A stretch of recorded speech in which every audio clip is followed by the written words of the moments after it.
Welcome to on record.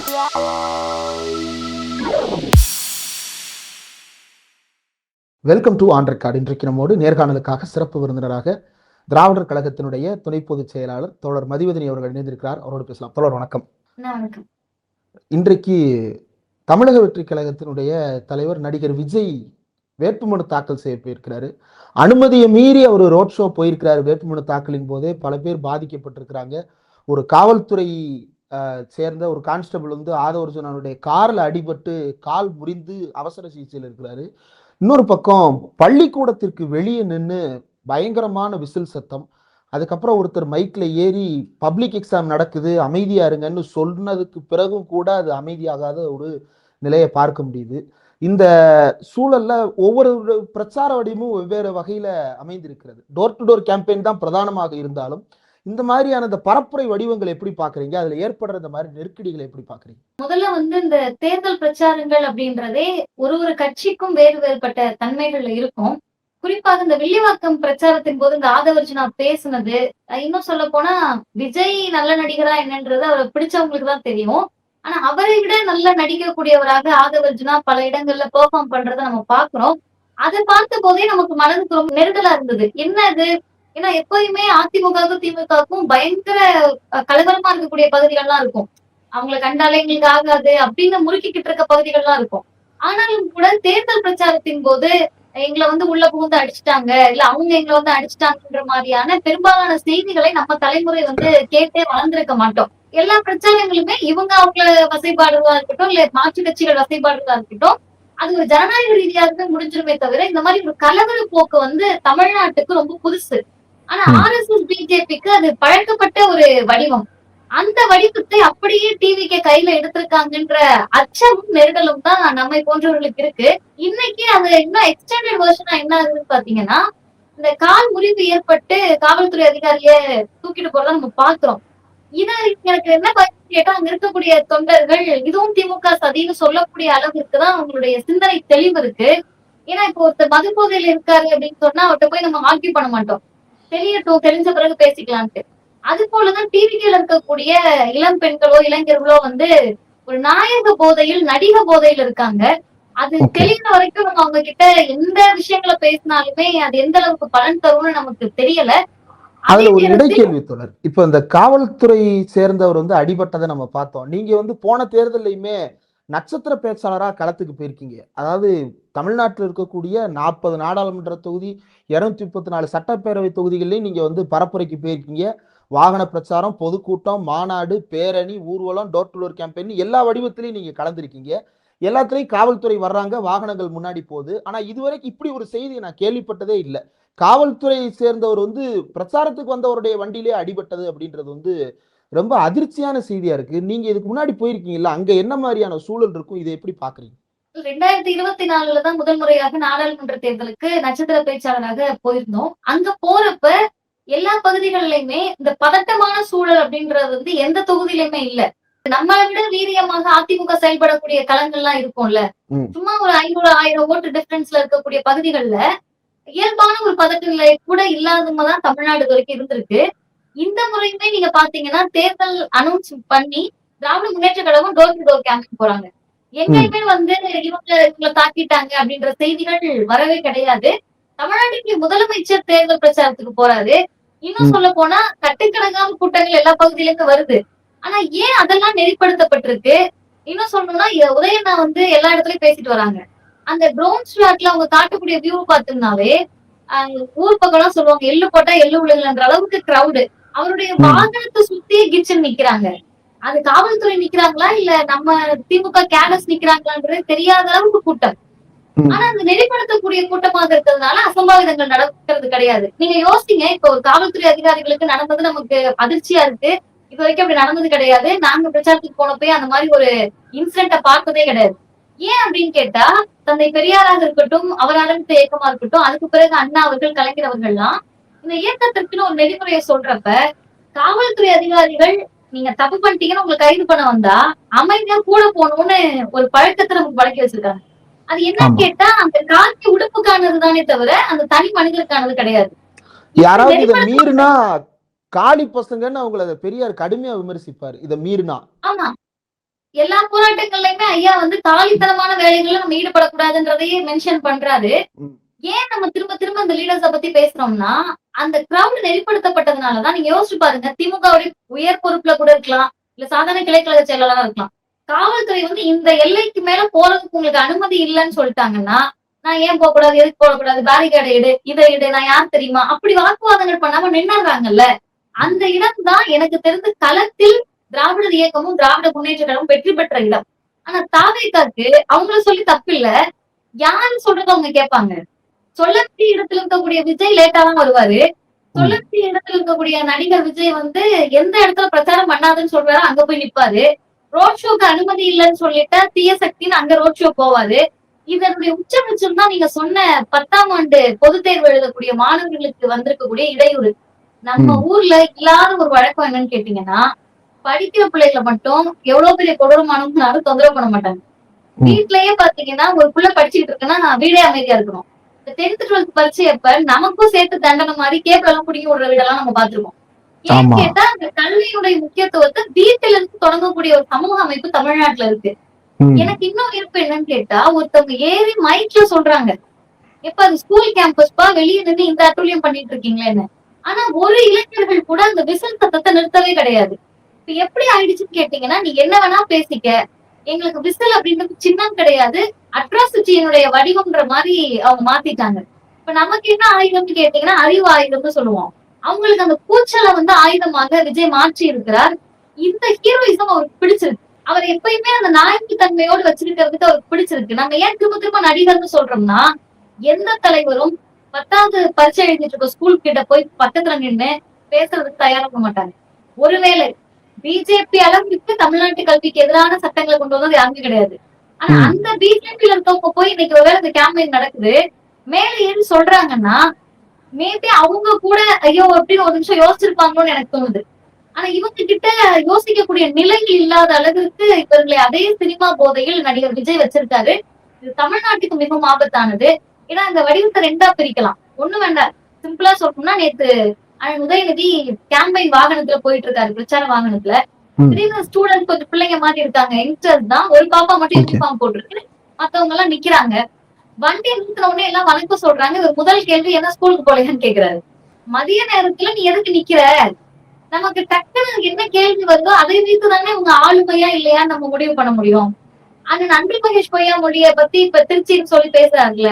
நேற்றைக்கு பூலாங்குடின்னு ஒரு கிராமத்தோட வீடியோவை போட்டிருக்காங்க ட்விட்டர்ல அண்ணன் அன்பில் மகேஷ் அவர்கள். அதை சிஎம் வந்து ரீஷேர் பண்ணியிருக்காரு. அதை நம்ம போய் பார்த்தோம்னாலும் இங்க இருக்கக்கூடிய திமுகவினுடைய வடிவமை முழுவதுமாக பள்ளி கல்வி, உயர்கல்வி, வளர்ச்சி, ஏமா ஸ்கூலுக்கு போல அப்படின்னு கேட்கக்கூடிய இடத்துல இருக்கு. அப்படியே ஆப்போசிட்ல போய் பார்த்தோம்னா, நீங்க எல்லாம் என்ன பண்ண போறீங்க? ஓட்டுக்கு காசு வாங்கிக்கோங்க. வாங்கிட்டு இங்க ஓட்டு போடுங்க. இதெல்லாம் தமிழ்நாட்டு மேடைகளில் ஒருவரும் இது வரைக்கும் பேசிய செய்தியே கிடையாது. ம். ஸ்கூல் பசங்க வந்து நிக்கிறாங்கன்னு தெரியுது. ஏன்பா நீ படிக்க போனியா இல்லையா? உருப்பிட்டியா இல்லையா? வண்டிக்கு ம். அடியில ஒரு பையன் போய் இறக்குறாரு தஞ்சாவூர்ல. அந்த பையனுடைய நிலையை பற்றியாவது கட்சிக்காரங்க யாராவது கேட்டிருப்பாங்களா? இப்ப நமக்கு ஏன் குறிப்பா குழந்தைகள், இந்த இளைஞர்களை பற்றி கவலை வருதுன்னு கேட்டா, தமிழ்நாட்டுக்கு வேற எந்த வளமும் இல்ல, எந்த ரிசோர்ஸும் இல்ல. நீங்களும் நானும் தான் தமிழ்நாட்டினுடைய வளங்கள். இங்க ம். இருக்கக்கூடிய ஹியூமன் ரிசோர்ஸ் மட்டும்தான் நமக்கு இருக்கு. அந்த ம். மனித வளங்கள் இப்ப மற்றவர் சூறையாடுறாங்கன்னு நம்ம கண்டுபிடிச்சிடலாம். அது ம். இயற்கை வளங்களோ இல்ல மற்ற எதையாவது. மனித வளங்களை சூறையாடுவதை நம்மளால எளிமையா கண்டே பிடிக்க முடியாது. ம். ஆர்எஸ்எஸ் மேல நம்ம இவ்வளவு தீர்க்கமாக அவர்களை எதிர்ப்பதற்கு காரணமே மனித வளங்களை சூறையாடுகிறார்கள், மனித மூளைகளில் நஞ்சை விதைக்கிறாங்கன்னு தான். அதுல ம். பேட்டர்ன் அப்படியே டிவிகே கிட்ட இருக்கு. இதை நம்ம ஓகே. ஆதாரங்களோட குற்றச்சாட்டுகிறோம். மனித வளங்கள் அப்படின்றதுல ஏன் அவ்வளவு ஸ்ட்ரெஸ் கொடுக்க வேண்டிய தேவை இருக்கு? ஏன்னா 5 ஆண்டுகளுடைய ஆட்சியின் சாதனைகள்னு பேசும்போது முதலமைச்சர் ரொம்ப பர்ட்டிகுலரா குறிப்பிடுறது மாணவர்களுக்கான திட்டங்கள், அதற்கு மாணவர்களுடைய பள்ளிக்கல்வி, உயர்கல்வி இது 2க்குமான திட்டங்கள், மகளிருக்கான திட்டங்கள், அதற்கு பிறகுதான் மற்ற எல்லாமே. முதல் பிரையாரிட்டி குழந்தைங்களுக்கும் பெண்களுக்கும் அப்படின்னு முதலமைச்சர் குறிப்பிடுறாரு.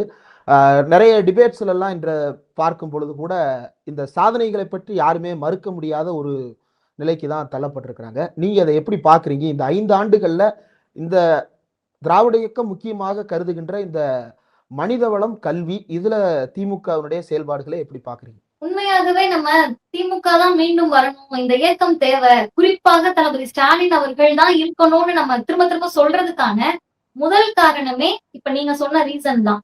ஏன்னா பிஜேபி எல்லா திட்டங்களையும் எதிர்க்கிறாங்க. ஆனா அவங்களே நான் முதல்வன் தேவைன்னு பேசுறாங்க. தமிழ்நாட்டுடைய சிஸ்டத்தை நம்ம அப்படி மாத்தி வச்சிருக்கோம்.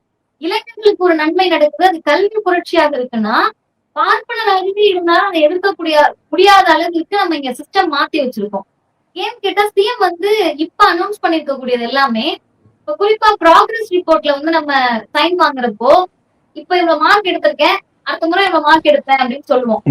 ஒரு சிட்டிங் சிஎம் அததான் செஞ்சிருக்காரு. நான் வந்து 100க்கு 85 எடுத்துட்டேன்ப்பா, அடுத்த 15 மார்க் எடுக்கிறதுக்கு அடுத்த 5 வருஷம் தேவை. ஏன்னா அவங்க ஆட்சிக்கு வந்தப்போ ஒண்ணுமே இல்லாம இருந்துச்சு. பொருளாதார வளர்ச்சியா இருக்கட்டும், ஸ்டூடெண்ட்ஸ் உடைய எல்லா குரோத்தா இருக்கட்டும், ஒண்ணுமே இல்லாம இருந்தது. அப்ப ஃபர்ஸ்ட் அவங்களுக்கு கொடுக்க வேண்டியது தன்னம்பிக்கை தான். இப்ப நம்ம எல்லாருக்குமே குறிப்பாக இந்த ஓபிசி எஸ்டி எஸ்டி சமூகங்களுக்கு நம்மை அறியாமல் ஒரு மனத்தடை எப்பயுமே இருந்துட்டு இருக்கும். உலகின் தடை இருந்துகிட்டே இருக்கும். நம்மளால முடியுமா, நம்ம எப்படி பண்றது, இந்த குடும்பத்துல பிறந்துட்டு முடியுமா, இந்த ஊர்ல பிறந்துட்டு முடியுமா, நம்ம வகையாட்டி இந்த படிப்புனா என்னன்னு தெரியாதேடா அப்படின்னு பக்கத்துல இருக்கவங்களே டிஸ்கரேஜ் பண்ணுவாங்க. அப்ப தமிழ் சமூகத்துக்கு முதலில் தேவைப்பட்டது இந்த சைக்கலாஜிக்கல் பேரியரை உடைக்கிறதுக்கு ஒரு லீடர். அத வந்து சிஎம் எப்படி பெரியார் அண்ணா கலைஞர் காலகட்டத்தில் செஞ்சாங்களோ அதை மீட்டுருவாக்கம் பண்ணி ஒரு ஒரு ஸ்டெப்பா ஒரு ஒரு இன்ச்சா நகர்த்துறாங்க. இப்ப நீங்க காலை தொடங்கி 4 வரைக்கும் ஒரு குழந்தையினுடைய 6 வயது தொட்டு கருவிலிருந்து 6 வயது வரைக்கும் தனி ஸ்கீம். நான் சொல்றது பள்ளி கல்வியை பொறுத்த வரைக்கும் 6வதுல இருந்து அவங்க படிச்சு முடிக்கிற வரைக்கும் தனிப்பார்வை. படிச்சு முடிச்ச பிறகு என்னடா பண்றதுன்னு கேட்டா இப்ப 2026 தேர்தல் அறிக்கையில 6 மாத காலம் 1500 ரூபாய் கொடுத்து நான் முதல்வன் திட்டத்தின் கீழ் பயிற்சி கொடுக்கப்படும். இதோட அர்த்தம் என்னன்னு கேட்டா திரும்ப திரும்ப நான் தந்தை பெரியார்ட்ட தான் ரெஃபரன்ஸுக்கு போறேன். உங்களுக்கு வந்து தகுதி இல்ல திறமை இல்லைன்னு சொல்லாத, வாய்ப்பு கொடுன்றாரு. தகுதி திறமை எல்லார்ட்டையும் இருக்கும், வாய்ப்பு கிடைச்சாதான் பொழைச்சுப்பாங்கன்றாரு. அந்த வாய்ப்பை தளபதி ஸ்டாலின் அவர்கள் தான் உருவாக்குறாரு. இன்னொன்னு, இந்த பெண்கள் உரிமையை பொறுத்த வரைக்கும் நாங்க நினைச்சு நினைச்சு பூரித்து போகக்கூடிய விஷயங்கள் பலது நடந்திருந்தாலும் கூட, குறிப்பாக யுனைடெட் நேஷன் ஆர்கனைசேஷனே சொல்லுது அன்பெய்டு லேபரர்ஸுக்கு ஏதாவது ஒரு சிஸ்டம் வேணும்னு. ஆனா உலக நாடுகள்ல யாருக்குமே அதை கொண்டு வர முடியல. சிஎம் போற போக்குல கலைஞர் மகளிர் உரிமை தொகை 1000 ரூபாய், திரும்ப எலெக்ஷன்ல புக் பண்ணா 2000 ரூபாய், புதுமை பெண் திட்டம் 1000 இருந்தது 1500. அடுத்த எக்ஸ்ட்ரீம் என்னன்னு கேட்டீங்கன்னா படிச்சு வேலைக்கு போகணும், படிக்க வைக்கிறதுக்கே இங்க போராட்டம். இப்ப படிச்சுட்டோம், தமிழ்நாட்டிலேயும் படித்த பெண்கள் அதிகம் கொண்டது தமிழ்நாடு. அடுத்து வேலைக்கு போகணும், வேலைக்கு போனா திரும்பி பார்த்தா பிள்ளை விட்டா வேலைக்கு போற, இதை யார் பாத்துக்கிறதுன்னு நிப்பாங்க குடும்பமே. அதை நாங்களே பாத்துக்கிறோம்னு குழந்தைகளுக்கான 1000 காப்பகங்கள். இதெல்லாம் எனக்கு தெரிந்து உலகத்தில் வளர்ந்த நாடுகள் கூட பெண்களிடத்திலிருந்து சிந்திக்க முடியாது. அதனாலதான் திரும்ப திரும்ப தமிழ்நாட்டினுடைய முதலமைச்சர் வெளிப்படையான வளர்ச்சிகள் எத்தனை கண்ணுக்கு தெரியுதுன்னா கட்டிடங்களை வைத்துதான் இவங்க வளர்ச்சியை கணக்கிடுறாங்க. பொதுவா மக்களை பொறுத்த வரைக்கும் இங்க இருந்த கட்டடம் இப்படி மாறி இருக்கா அப்படின்ட்டு. ஆனா இது வெறுமனே இன்ஃப்ராஸ்ட்ரக்சர் டெவலப்மெண்ட் கிடையாது. அந்த இன்ஃப்ராஸ்ட்ரக்சருக்குள்ள யாரை கூட்டிட்டு போறோம்ன்றதுதான் தமிழ்நாட்டினுடைய டெவலப்மெண்ட். அந்த டெவலப்மெண்ட்டுக்கான அடிப்படையாக தமிழ்நாட்டினுடைய முதலமைச்சர் இருக்கு. இதுக்கு அடுத்து அதிகமா ஸ்ட்ரெஸ் பண்ற பாயிண்ட் வந்து சிறுபான்மையினர் நலம். இன்னைக்கு கூட காலையில முதலமைச்சர் வந்து ஃபாரின் கான்ட்ரிபியூஷன்ஸ் ரெகுலேஷன்ஸ் ஆக்ட்ல வந்திருக்கக்கூடிய அமெண்ட்மெண்ட்டை வந்து கண்டிச்சிருக்கிறார். ஏற்கனவே வக்ஃபு வாரிய சட்ட திருத்தம்ன்ற பேர்ல இஸ்லாமியருடைய நிலங்கள் சொத்துக்கள் பறிமுதல் செய்யப்படுகிறது. இன்னொரு பக்கம் ஏற்கனவே இருக்கக்கூடிய எஃப்சிஆர்ஏ ரெகுலேஷன்லயே வந்து தமிழ்நாட்டில் இருக்கக்கூடிய சிறுபான்மையினர் குறிப்பா லயலா மாதிரியான பல்வேறு ஜெஸ்யூட் ஆர்சி நிறுவனங்கள் வந்து அவர்களுடைய நிதியை திரட்ட முடியாம கல்வி வழங்குகின்ற சேவையை கூட ஒழுங்கா செய்ய முடியாத நிலைக்கு தள்ளப்பட்டிருக்கிறாங்க. அதுல வந்த திருத்தத்தை முதலமைச்சர் இன்றைக்கு குறிப்பிட்டிருக்கிறார். எனக்கு தெரிஞ்சு தமிழ்நாட்டுல வேற எந்த கட்சியுமே அதை பத்தி இன்றைக்கு பேசவே இல்லை அப்படின்றத பாக்குறோம். சிறுபான்மையினர் நலன்ல திமுகவுடைய அக்கறை அல்லது இந்த எஃப்சிஆர்ஏ விஷயத்துல திமுகவுடைய அக்கறையை நீங்க எப்படி பாக்குறீங்க? இதுல குறிப்பா ஒண்ணு நம்ம யோசிக்க வேண்டியது இருக்கு. யார் ஒருவர் லீடரா இருக்க முடியும் அப்படின்னு பார்த்தா எல்லாவற்றையும் பற்றி சிந்திக்கக்கூடிய ஆற்றலும் திறனும் இருக்கவங்க தான். ஐயா எடப்பாடி பழனிசாமிக்கு இப்படி ஒரு ரெகுலேஷன் இருந்ததுன்னு தெரியுமான்றது நமக்கு சந்தேகம். அப்படி ஒரு ரெகுலேஷன் வந்து திருத்தி அமைக்கப்படுதுன்றப்ப அது குறித்து கேள்வி எழுப்புவாரா? 2வது. 3வது, சிறுபான்மையினர் நலனுக்கு எதிராக தான் இது இருக்குன்னு பிஜேபியை கண்டிக்கக்கூடிய ஆற்றல் அவருக்கு இருக்கா அப்படின்னா நான் மேல சொன்ன 3 கேள்விக்கும் இல்லைன்றதுதான் பதில். இப்ப நம்ம திரும்ப திரும்ப ஏன் தமிழ்நாடு அரசியலோடு இதை ஒப்பிட்டு பேச வேண்டியது இருக்குன்னா இன்னைக்கு தேர்தல் களம் சூடு பிடிச்சிருக்கு. அவங்கவுங்க அவங்களுடைய கட்சிகளை வாக்கு வித்தியாசத்தில் வெற்றி பெற வைப்பதற்காக பிரச்சாரத்துல இருக்காங்க. தமிழ்நாட்டின் முதலமைச்சரும் பிரச்சாரத்துல தான் இருக்காரு. அந்த நேரத்தில் கூட பார்லிமெண்ட்ல ஒரு டிஸ்கஷன் நடக்குது. இந்த அளவுக்கு கொடுமையா ஏன் நடந்துக்கிறீங்க? இது வெளிப்படையாக கிறிஸ்தவர்களையும் சிறுபான்மையினர்களையும் எதிர்க்கக்கூடிய ஒரு சட்ட திருத்தம் தான். ஏற்கனவே வக்ஃப் திருத்தம் மாதிரிதான் இதுவும்ன்றத ட்விட் பண்றாரு. நீங்க சொன்னது மாதிரி தமிழ்நாட்டில் எழுந்திருக்கக்கூடிய முதல் கண்டன குரல், முதல் அரசியல் குரல். இத கிறிஸ்தவர்களும் சிறுபான்மையினர்களும் தான் இதை இவங்க லெவல் பண்ணி பார்க்கணும். இவ்வளவு பரபரப்பான சூழலில் கூட இத பற்றி பேசுறாங்க அப்படின்னு சொன்னா இவர்கள் இருக்கக்கூடியது உண்மையான சிறுபான்மையினர் மீதான நலன். அதனாலதான் தேர்தல் அறிக்கையில கூட 30 லட்சம் ரூபாய் சிறுபான்மையினர்களுக்கு கடன் கொடுக்கப்படும் அப்படின்னு சொல்றாங்க. பிஜேபி சிறுபான்மையினர்கள் இல்லாத ஒரு இந்தியான்றதை நோக்கி நகர்த்தி கொண்டு போறப்ப தமிழ்நாடு வேற மாதிரி இருக்கு. இதுல குறிப்பாக இந்த ஆக்ட பத்தியும் நம்ம பேசி ஆகணும்.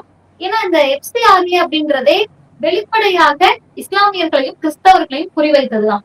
இது இன்னும் நான் எளிமையா புரியுற மாதிரி சொல்லணும்னா HRC ஆக்ட ஒழிக்கணும்ன்றது பிஜேபியுடைய அஜெண்டா, RSS குறிக்கோள். கோவில்லாம் எங்க கையில கொடு, உங்க கையிலனா யார் கையில? இந்துக்கள் கையில. இப்ப இருக்கிறவங்கள இந்து தானே, இப்ப நீ யாருன்ற கேள்வியை கேட்கிறோம்ல. அதே மாதிரிதான் இத பற்றி நம்ம எளிமையா புரிய வைக்கணும்னா இருக்கக்கூடிய NGOs எல்லாத்தையும் ஒரே ஒரு டெசிக்னேட்டட் அத்தாரிட்டி கையில கொண்டு வருவாங்க. அந்த டெசிக்னேட்டட் அத்தாரிட்டின்றது நியமன பதவி. அதை ஒன்றிய அரசு நியமிப்பாங்க. இப்ப ஒன்றிய அரசு யாரை நியமிப்பாங்க? ஒரு சிறுபான்மையினர் மீது எதிர்ப்பு மனநிலை கொண்டவங்க தான் அவங்க கிட்ட இருக்காங்களே அதிகாரிகள். அவங்களை நியமிக்கிற போது எப்படி கர்நாடகால குர்காக்கு எதிரான பிரச்சனையை கிளப்பினாங்களோ, மகாராஷ்டிரால இஸ்லாமியர்களுக்கு எதிரான இடஒதுக்கீடை பற்றி பேசினாங்களோ, இது போன்ற மனநிலை கொண்டவர்கள் தான் அதிகாரிகளா இருப்பாங்க. இதுல இன்னும் கொடுமையானது என்னன்னு கேட்டா, திமுகவோ தளபதி ஸ்டாலின் அவர்கள் மட்டும் இதை எதிர்க்க கூடாது. கிறிஸ்டியன்ஸ் முஸ்லிம்ஸ் மட்டும் கிடையாது, இந்துக்களுமே இந்த சட்டத்தை எதிர்க்கணும். ஏன்னு கேட்டா ஒரு NGO இருக்கு அப்படின்னா ஃபாரின்ல இருந்து அவங்களுக்கு வரக்கூடிய ஃபண்ட ரெகுலேட் பண்ணணும்ன்றாங்க.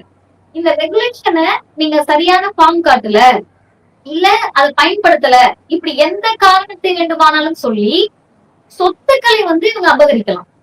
இப்ப ஃபாரின்ல இருந்து எனக்கு காசை வச்சு நான் ஒரு கட்டடம் கட்டி வச்சிருக்கேன் NGO சார்பானா, எந்த முகாந்திரமும் இல்லாமல் என்னை கேள்வி கேட்காமல் அந்த கட்டடத்தை அரசு எடுத்துக்கொள்ள முடியும், ஒன்றிய அரசு. இது லீகலாவே எவ்வளவு பெரிய இன்வாலிடான விஷயம். இந்திய அரசியலமைப்பு சட்டத்துக்கு எதிரானது. சட்ட ரீதியாக யாரும் ஒருவரையும் நீதிமன்றத்துக்கு முன்னாடி நிறுத்தாம நாங்களே தண்டனை தருவோம் அப்படின்றது எதேச்சதிகாரம் கிடையாதா? பாசிசம் கிடையாதா? இதை எப்படி நம்ம ஏற்றுக்கொள்வது? இதை இன்னும் குறிப்பாக RSS இதனால் பலனடையும் அப்படின்றதுனாலதான் இந்த சட்டமே. என் கையில இருக்கிறது RSS என்னும் ட்ரோஜன் குதிரைன்ற புத்தகம், ஆசிரியர் ஐயா எழுதினது. இதுல டாலர் உண்டியல்னே ஒரு கட்டுரை இருக்கு. அந்த நம்ம நினைச்சுக்கிட்டு இருக்கோம் RSS ரொம்ப எளிமையான இயக்கம் அப்படி இப்படின்னு பறக்குவாங்க. அவங்க எல்லாருமே பரிதாபத்துக்குரியவர்கள்னு சொல்லி செருப்பு கூட போட மாட்டாங்க, ஜோல்னா பைய மட்டும்தான் மாட்டி இருப்பாங்க, எளிமையான உடை அணிந்திருப்பாங்க, தெருவுல படுத்து தூங்குவாங்கன்னு சொல்லுவாங்க, பூமி வாதத்துக்கு வலிக்காம நடப்பாங்க, இதெல்லாமே சொல்லுவாங்க. அதான் நான் சொல்றேன், பிஜேபியோட மினி வெர்ஷன் தான் இந்த டிவிக்கு. நாங்க எல்லாம் தூய்மையானவங்க, ஊர்ல இருக்கவங்க எல்லாம் கெட்ட பயிலுங்க, நாங்க மட்டும் தான் நல்லவங்கன்ற போர்ட்லயே தான் RSS இருப்பாங்க. ஆனா இந்த கட்டுரை நமக்கு என்ன பகீரான தகவலை தருது அப்படின்னு சொன்னா, 2002 அவுட்லுக்ல ஒரு கட்டுரை, RSS ஏடான அப்சர்வர்ல வந்த கட்டுரை, 2021 ஃப்ரண்ட்லைன்ல ஒரு கட்டுரை. இது மூணையும் மையப்படுத்தி எழுதப்பட்டது. இதுல இந்த IDRF சொல்லக்கூடிய ஒரு நிறுவனம், இந்தியா டெவலப்மெண்ட் அண்ட் ரிலீஃப் ஃபண்ட்ன்ற IDRF நிறுவனம், இது அமெரிக்கா பேஸ்டான பார்ப்பனர்களால் உருவாக்கப்பட்டது. இவங்களை யாருன்னு கேட்டீங்கன்னா RSSக்கு ஃபண்ட் கொடுக்கறதா இவங்க வேலை. அமெரிக்கால காசு திரட்டி, நீயும் இந்து நானும் இந்து நம்ம எல்லாரும் இந்து காசு கொடுங்கன்னு திரட்டி அனுப்புறது. இத நான் ரொம்ப சிம்பிளா சொல்றேன். இத வச்சு நம்ம ஒரு கிரைம் த்ரில்லர் ஸ்டோரி எடுக்கலான்ற அளவுக்கு உங்களுடைய அட்டூழியங்கள் நடந்திருக்கு. இப்ப எடுத்துக்காட்டுக்கு சொல்லணும்னா ஒரு 9 முக்கிய நிறுவனங்களுக்கு இவங்க ஃபண்ட் கொடுக்குறாங்க 2002 டாக்குமெண்ட் படி. அதுல எல்லா பேருமே RSS பேஸ்டு. அவங்களோட வெப்சைட்ல அபிஷியலா அந்த RSS தான் இருக்கு. ஆனா இத உண்மை சொல்லி அவங்க அமெரிக்கால பணம் வாங்கல. இந்தியாவில் இருக்கக்கூடிய பழங்குடியின மக்களுக்கு ஹெல்ப் பண்ண போறோம், இந்தியாவுடைய கல்வி வளர்ச்சிக்கு, இந்தியாவில் இருக்கக்கூடிய விளிம்புநிலை மக்களுடைய சேவைக்காக வாங்குறாங்க. ஆனா உள்ள இவங்களுடைய ஃபார்ம்ஸ் என்னவா இருக்கு, இவங்களோட நாம்ஸ் எல்லாம் என்னவா இருக்குன்னு கேட்டா, இஸ்லாமியர்களுக்கும் கிறிஸ்தவர்களுக்கும் இதுல இருந்து நிதி போக கூடாது, இந்துக்களின் உயர் வகுப்பினர்களுக்கு தான் இது போயிட்டு இருக்கு. அதை ஆதாரத்தோடு எடுத்து ஐடிஆர்எஃப் ஃபண்ட் வந்து மொத்தம் 184 பேருக்கு இந்தியாவுல நிதி நிறுவனங்களுக்கு காசு தராங்க. இது எல்லாத்துக்கும் இப்ப கொடுத்திருக்கக்கூடிய காசு வந்து கொஞ்சம் நஞ்சு கிடையாது. $45,000, $6,650, $17,500, $74,885 டாலர்ல சொல்றேன். அப்ப நீங்க இந்திய மதிப்புக்கு அதை மாத்துனீங்கன்னா பல கோடி ரூபாய்கள். அதுக்கு $2,64,660 மத நடவடிக்கைகளுக்கு மட்டும் கொடுத்திருக்காங்க. நம்ம என்ன பண்ணணும்னா இந்த ஃபண்ட் எல்லாம் தான் திருப்பரங்குன்றத்துல கலவரத்தை ஏற்படுத்தணும்னா பயன்படுத்தக்கூடிய ஃபண்ட். பொதுவாக ஒரு அமைப்பு, அது சின்ன அமைப்போ பெரிய அமைப்போ, நிதி இல்லாமல் ஒரு அமைப்பினுடைய அபார வளர்ச்சி நடக்காது. இப்ப டிவிக்கேல விஜய் சொல்றாருல, நான் எல்லாத்தையும் விட்டுட்டு வந்துடுறேன்னு சொல்லிட்டு, அவர் எல்லாத்தையும் விட்டுட்டு வரல நமக்கு தெரிஞ்சாலும் கூட அங்க இருக்கக்கூடிய இளைஞர்கள் யோசிக்கணும், ஏப்பா நீ எல்லாத்தையும் விட்டுட்டு வந்துட்டியே, இவ்வளவு காசு எங்க இருந்துப்பா உனக்கு வருது, செலவு பண்ணுன்ற கேள்வி வருது இல்ல. இதே கேள்விதான் நம்ம RSS நோக்கி கேட்கணும். சாதாரண கலவரம் தொடங்கி மதவாத கலவரங்கள் வரை மிகப்பெரிய நிதி இல்லாமல் நிகழ்த்தவே முடியாது. அந்த நிதியெல்லாம் இவங்க எங்க இருந்து கன்சாலிடேட் பண்றாங்கன்னா இந்த ஐடிஆர்எஃப் போன்ற பெருநிறுவனங்கள்ல இருந்து. இப்ப இதெல்லாம் இவங்களுக்கு பத்தாமதான் இருக்கக்கூடிய மைனாரிட்டி இன்ஸ்டிடியூஷன்ஸ் மேல கண்டு வைக்கிறாங்க. மைனாரிட்டி இன்ஸ்டிடியூஷன்ஸுக்கு எந்த விதமான நிதியும் போயிடக்கூடாது, அப்படி போனாலும் அது திரும்ப எங்களுக்கு தான் வரணும் அப்படின்ற RSS மனநிலைக்கு தான் FCRA ரெகுலேஷன்ல நமக்கு தெரியுது.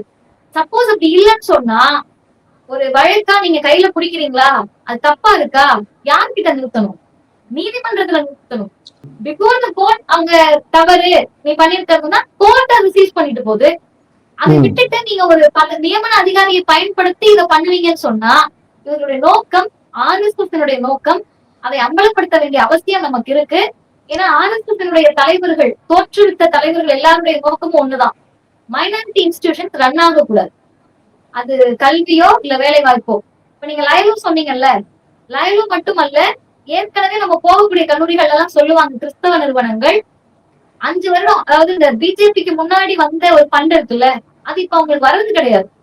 ஆனா இந்த கிறிஸ்தவர்களை மையப்படுத்தி ஆட்சிக்கு வரேன்னு பேசக்கூடிய நடிகர்களோ அல்லது இந்த கிறிஸ்தவ இஸ்லாமியர்கள் வாக்கு வாங்கணும்னு நினைக்கக்கூடிய அதிமுகவோ மூச்சு கூட விடாதப்ப உண்மையான சிறுபான்மையினர் நலனோடு தமிழ்நாட்டினுடைய முதலமைச்சர் தன்னுடைய கண்டனத்தை பதிவு செய்திருக்கிறார். நீங்க சொன்னது போல பல கிறிஸ்தவ நிறுவனங்கள்ல வந்து ஏதாவது கொள்கை ரீதியான விஷயங்களோ அல்லது வந்து மாணவர்கள் சார்ந்த விஷயங்களோ பேச போகும்போது அவங்க எந்த அளவுக்கு அவங்க வந்து கஷ்டத்துல இருக்கிறாங்கன்னா, சாரி தோழர், உங்களுடைய போக்குவரத்துக்கான செலவை எங்களால கொடுக்க முடியல, அந்த அளவுக்கு நெருக்கடியில இருக்கு அப்படின்னு சொல்லும் போது சாதாரணமா யோசிச்சு பார்க்கும்போது என்ன அப்படியா அப்படின்னு யோசிச்சு பார்த்தா, ஆனா இதற்கு பின்னாடி அவர்களுடைய நிதி, அவர்களுடைய நிறுவனம் எல்லாற்றையும் பறிக்கின்ற ஒரு அஜெண்டா இருக்கு. இப்ப இதை ஏன் வந்து தேர்தல் களத்துல பேசணும்? இதை வந்து நாடாளுமன்றத்துல பேசட்டும், முதலமைச்சர் வேணும்னா டெல்லியில கிளம்பி போய் அங்க இருக்கக்கூடிய பிரதமரை பார்த்து பேசட்டும் அப்படின்னு ஒருத்தர் சொல்றாரு. எடப்பாடி வந்து எல்லாத்துக்கும் எதிர்த்துக்கிட்டே இருக்கக்கூடாது, அவங்க கொடுக்குற இடத்துல இருக்கிறாங்கோ, நாம வாங்குற இடத்துல இருக்கிறோம், நம்ம கேட்குற மாதிரி கேட்கணும், அவங்க கொடுக்குற மாதிரி கொடுக்கணும், நாங்க வாங்குற மாதிரி வாங்கணும் அப்படின்னு சொல்லி பதவிஸ்தா போனாதான் வந்து நம்மளுக்கு வந்து எல்லாமே கிடைக்கும், உறவோடு இருக்கணும், ஒன்றிய அரசாங்கத்தோட முரண்டு இருக்கக்கூடாது அப்படின்னு சொல்றாங்க. அப்ப இதை ஏன் கன்ஃபரன்ட் பண்ணணும்? இந்த இடத்துல ஏன் வந்து டெல்லி விசஸ் தமிழ்நாடுன்னு நிறுத்தணும்? இதெல்லாம் பார்லிமெண்ட் அஃபேர்ஸ் தானே, இது எதுக்கு சட்டப்பேரவை தேர்தலில் இதை பேசணும்? இதை எப்படி பாக்குறீங்க? ஒரே ஒரு சின்ன திருத்தம், அவர் எடப்பாடி சொன்னது சரிதான். அவங்க கிட்ட இப்படி எல்லாம் நம்ம காம்ப்ரமைஸ் பண்ணாதான் நமக்கு எல்லாம் கிடைக்கும்ன்றது அவருக்கெல்லாம் கிடைக்கும். அததான் அவர் திரும்ப திரும்ப சொல்லிட்டு இருக்காரு. அவர் சரியாதான் சொல்றாரு, நம்ம கிட்ட காம்ப்ரமைஸ் பண்ணாதான் எடப்பாடி பழனிசாமிக்கு எல்லாம் கிடைக்கும், நான் என் மாமனாரு என் மருமகன் எல்லாரும் சௌகரியமா இருக்க முடியும்னு அவர் சொல்றாரு. ஆனா இது ரொம்ப குரூஷியலான விஷயம். போற போக்குல இவங்க என்ன சொல்றாங்கன்னா, ரொம்ப நமக்கு அறிவு இருக்கா இல்லையான்னு கேட்க கூடாது நினைக்கிற ஆள் நாங்க. ஆனா எங்களுக்கே டென்ஷன் ஆகி இவங்களை எப்படி கேட்கறதே தெரியல. உண்மையாவே Delhi versus Tamil Nadu, NDA versus தமிழ்நாடுன்ற ஸ்டாண்ட வந்து சிஎம் ரொம்ப ஸ்ட்ராங்கா சொல்றாரு. அதுக்கு நீங்க ரொம்ப எக்ஸாம்பிள் போக வேண்டாம், இந்த FCRA எடுத்துக்கோங்க. இது என்ன டெல்லிக்கு மட்டுமானதா, வட இந்தியாவுக்கு மட்டுமானதா, ஒட்டுமொத்த இந்தியாவுக்குமானது தானே? அப்ப அது நாளைக்கு தமிழ்நாட்டில் இந்த சட்டம் யூனியன் கவர்மெண்ட் இதை வந்து பாஸ் பண்ணிட்டா தமிழ்நாடு அதை அபாய்ட் பண்ணி தானே ஆகணும். ஆட்டோமேட்டிக்கா இந்திய அரசியலமைப்பு சட்டப்படி யூனியன் கவர்மெண்ட் கொண்டு வரக்கூடிய சட்டத்துக்கு தமிழ்நாடு அரசு, மாநில அரசு கட்டுப்பட்டு ஆகணும். அந்த இடத்துல நாங்க கட்டுப்பட மாட்டோம்னு EWS இடஒதுக்கீடுல இருந்து நம்ம சண்டை போடுறோம். இதுக்கு முன்னாடி வந்த பல சட்டங்களையும் நீ கொண்டு வந்ததுக்கப்பா நான் நிறைவேற்ற முடியாதுன்னு தமிழ்நாடு மட்டும்தான் சண்டை போட்டுச்சு. அந்த சண்டைய நம்ம டெல்லி வர்சஸ் தமிழ்நாடுன்னு ஃப்ரேம் பண்றோம், என்டிஏ வர்சஸ் தமிழ்நாடுன்னு சொல்றோம். இன்னும் குறிப்பா சொல்லணும் அப்படின்னு சொன்னா, இந்த 1000 ரூபாய் கொடுக்கவே முடியாதுன்னு சொன்னாங்க. சொன்னதுல மோடியுடைய பங்கு இருக்கு. எல்லாரும் பஸ்ல போறதுனால மெட்ரோ போக்குவரத்து பாதிக்கப்பட்டுருச்சுன்னாரு. இப்ப இதுவே டெல்லி தமிழ்நாடுதான். மெட்ரோன்றது அவங்களோட சிஸ்டம். இங்க இருக்கக்கூடிய பேருந்துல நீ எல்லாம் போகக்கூடாது, நீ எல்லாம் கீழ் ஜாதின்னு சொன்னப்ப போக்குவரத்து கழகத்தை அரசுடைமையாக்கியது முத்தமிழறிஞர் கலைஞர். இப்ப நமக்கு எல்லா போராட்டமுமே டெல்லி வர்சஸ் தமிழ்நாடு. அவங்க அரசியல் இருக்கிறதுனால வெளிப்படையா சொல்ல முடியல. RSS வர்சஸ் தமிழ்நாடு தான் போராட்டம். நாக்பூர் வர்சஸ் தமிழ்நாடு, ஆரியம் வர்சஸ் திராவிடம். இதை எந்த பேர் வேணா நம்ம வச்சுக்கலாம். ஆனா முதல்வர் இந்த சண்டையில தெளிவா இருக்கிறதுனாலதான் பார்லிமெண்ட்ல பாஸ் ஆகுது நமக்கு என்னன்னு தேர்தல் வேலை பார்க்காம நாளைக்கு அந்த சட்டத்தால் இங்க தமிழ்நாட்டுல சென்னையில பெரம்பூர்லயோ வில்லிவாக்கத்திலயோ இருக்கக்கூடிய ஒரு மைனாரிட்டி இன்ஸ்டிடியூஷன் பாதிக்கப்படக்கூடாதுங்கிற அக்கறை முதல்வருக்கு இருக்கு. அப்ப நீங்க எந்த எடுத்துக்கிட்டீங்கனாலுமே முதல்ல நம்ம தயவு செஞ்சு ஒரு எடப்பாடி, ஒரு நடிகர் விஜய்க்கெல்லாம் இந்தியன் கான்ஸ்டிடியூஷன்ல இருக்கக்கூடிய 3 லிஸ்ட பத்தி அனுப்பணும். Union list, state list, concurrent லிஸ்ட்னு. அது அவங்களுக்கு புரியலன்னா யாருக்கு புரியுதோ அவங்களை வச்சு டிரான்ஸ்லேட் பண்ண சொல்லணும். யூனியன் லிஸ்ட் அப்படின்றது ஒன்றிய பட்டியல், ஸ்டேட் லிஸ்ட் மாநில பட்டியல், கன்கரண்ட் லிஸ்ட் ஒத்திசைவு பட்டியல். இந்த யூனியன் லிஸ்ட்ல வரக்கூடிய பட்டியலுடைய அதிகாரம் யூனியன் கவர்மெண்ட் கிட்ட தான் இருக்கு. ஸ்டேட் லிஸ்ட்ல வரக்கூடிய அதிகாரம் நம்ம கிட்ட இருக்குன்னு பேரு. ஆனா அதை மீறி ஒரு சட்டத்தை ஒன்றிய அரசு கொண்டு வந்தா கட்டுப்பட்டுதான் ஆகணும்னு சட்டம் சொல்லுகிற போது அதை எதிர்த்து சண்டை போட்டுதான் தமிழ்நாடு இந்த இடத்துல இருக்கு. குஜராத்துக்கு சண்டை போட முடியல, உத்தரப்பிரதேசத்துக்கு சண்டை போட முடியல, மகாராஷ்டிராக்கு சண்டை போட முடியல, ஒரிசாக்கு சண்டை போட முடியல. உள்ளே கையான அவங்க காலில் விழுந்ததுனாலதான் இன்றைக்கு அந்த மாநிலங்கள் ஒட்டுமொத்த வளர்ச்சியும் தடைபட்டு ஒண்ணுமில்லாம இருக்கு. தமிழ்நாடு சண்டை போட்டு எதிர்த்து நின்னுதான் இன்னைக்கு கல்வி, வேலை வாய்ப்பு, பொருளாதாரத்துல இரட்டை இலக்க வெற்றின்னு சொல்லி எல்லா இடத்துலயும் முதல் மாநிலமா இருக்கும். அப்ப எதிர்க்க வேண்டிய தேவை அக்கறை இருப்பவர்களுக்கு இருக்கிறது. நீங்க இன்னொன்னு யோசிச்சு பாருங்க, இதெல்லாம் எதுக்குங்க எதிர்த்துட்டு நமக்கு என்னங்க நம்ம பாட்டு இருப்போம்னு சொல்லக்கூடிய எடப்பாடி முதலமைச்சர் ஆனாருன்னா இந்த சட்டத்தை அவங்க கொண்டு வர்றதுக்கு முன்னாடியே உள்ளேன்னு போய் கையெழுத்து போடுவாரா மாட்டாரா? புதிய கல்விக் கொள்கையை பிஜேபி கொண்டு வருது நல்வாய்ப்பாக 2021 தளபதி ஸ்டாலின் அவர்கள் முதல்வர். ஒருவேளை எடப்பாடி பழனிசாமி அங்க இருந்திருந்தா நினைக்கவே பக்குன்னு இருக்கு. ஐயா நீங்க எதுக்கு அங்க இருந்து வரீங்க, அதுக்கு அனுப்பிச்சு விடுங்க நானே பாத்துக்கிறேன்னு சொல்லுவாங்கல்ல, அது மாதிரி இந்நேரம் அடிமை தேவதம் செஞ்சிருப்பாங்க. இது எல்லாவற்றையும் மீட்டு அப்படிதான் கதவு திறந்து விட்டாங்க. ஒரு இடத்திலும் சண்டை செய்து எதிர்த்து நின்றுதான் தமிழ்நாடு இந்த வளர்ச்சி அடைந்திருக்கிறது. சோ இது என்டிஏ வர்சஸ் தமிழ்நாடு அப்படின்றது 2026 ஏப்ரல் 23ஆம் தேதிக்கான தேர்தல் முழக்கம் அல்ல, தமிழ்நாட்டுக்கான முழக்கமாக 100 வருஷமா இதுதான் இருந்திருக்கு. பெயர்கள் தான் மாறி இருக்கு. அன்னைக்கு ஆரியம் வர்சஸ் திராவிடம்ன்றது இன்னைக்கு என்டிஏ வர்சஸ் தமிழ்நாடுன்றோம். எனவே இதுதான் நம்முடைய 100 ஆண்டு கால போராட்டம். நிறைய விஷயங்கள் பகிர்ந்துட்டீங்க. இவ்வளவு நேரம் ஒதுக்கி உங்களுடைய கடுமையான பணிச்சூழலுக்கு மத்தியிலும் இந்த நேர்காணல் தந்ததற்கு மிக்க நன்றி தொடர்.